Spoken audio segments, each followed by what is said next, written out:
Bros time 1:30 అవుతుంది. మీకు ఒకటి మంచి ఇంపార్టెంట్ ఇన్ఫర్మేషన్ ఇది. బైక్ ట్యాక్సీలో ఒప్పుకుండాలంట కదా.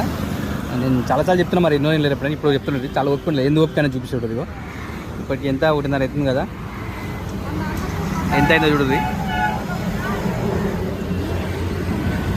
715 రూపాయలు అయింది. ఎన్ని రైట్లు? 20 రైట్లకి. మధ్యాహ్నం 1:30 అవుతుంది టైం. చూడండి, ఇగో ఇది కొంచెం ఎండకి వేడికి ఫోన్ స్టక్ అవుతుంది. 1:30 అవుతుంది, 700 రూపాయలు అయింది. ఈ టైంలో ఎంత కావాలి మనకి? దగ్గర 1200-1300 కావాలి. ఇప్పుడు ఇంక 700 అయింది. అది ఇప్పుడు ఎప్పటి నుంచి గ్యాప్ వచ్చుకుంటూ చూస్తుందో మీరే ఆలోచించుకోండి. పెడుతున్నా వీడియోలు అన్ని షార్ట్లు పెట్టుకుంటూ కూర్చున్నారు, ఆడేడ కూర్చున్న చెట్ల కింద. ఒప్పుకుంటే ఇదనమాట. ఇదంతా నాకు మధ్యాహ్నం వచ్చారు ఒక 300 మైండే. 8 గంటలకి 11 గంటలకి అట్లా, పొద్దున్న 5 గంటలకు వస్తే. అది నేను డిసప్పాయింట్ అయిపోయి ఇంటికి వెళ్ళిపోయి ఉంటే ఇప్పుడు ఇది బొక్క పడేది. ఈరోజు వచ్చి ఇన్కమ్ బొక్క, ప్లస్ మళ్ళీ ఇంటికి పోతే ఉట్టికి కాదు కదా, ఏదో ఖర్చు ఉంటుంది కదా, అదో బొక్క. ఓపిక అంట కదా ఇదే. ఈ ఓపికను ఉండాలి రోజు. ఎందుకంటే మనకి ఈ టైం కల్లా 1200-1300 కావాలి.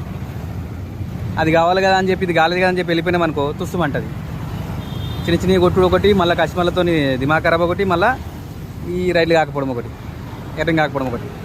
ఈ ఓపికను మనం ఇట్లా మిక్స్ చేసుకున్నామంటే మొత్తం చైన్ లింక్ అనమాట. రేపు వెళ్ళండి ఇక మొత్తం వీక్ ఏంటంటే మొత్తం పచ్చకైపోతుంది. ఇది ఎత్తాడే పోచమ్మ కూడా అవుతుంది. వీరు బిచ్చం కళ్ళుద్దరా ఏమంటున్నా. ఈ ఓపిక ఉండాలన్నమాట. ఇలా కంపల్సరీ ఓపిక ఉండనే రావాలి. బైక్ ట్యాక్సీ అయిపోతుంది నడవదు. ప్లస్ కొత్త వాళ్ళు కూడా రాకపోవడమే బెటర్ అబ్బా. పార్ట్ టైంకి ప్లాన్ చేసుకోరి. ఇక మరీ చేస్తున్నాం తప్పదు నాలాంటి వాళ్ళు అనుకుంటే పాటించండి ఇవి. Okay, stay tune.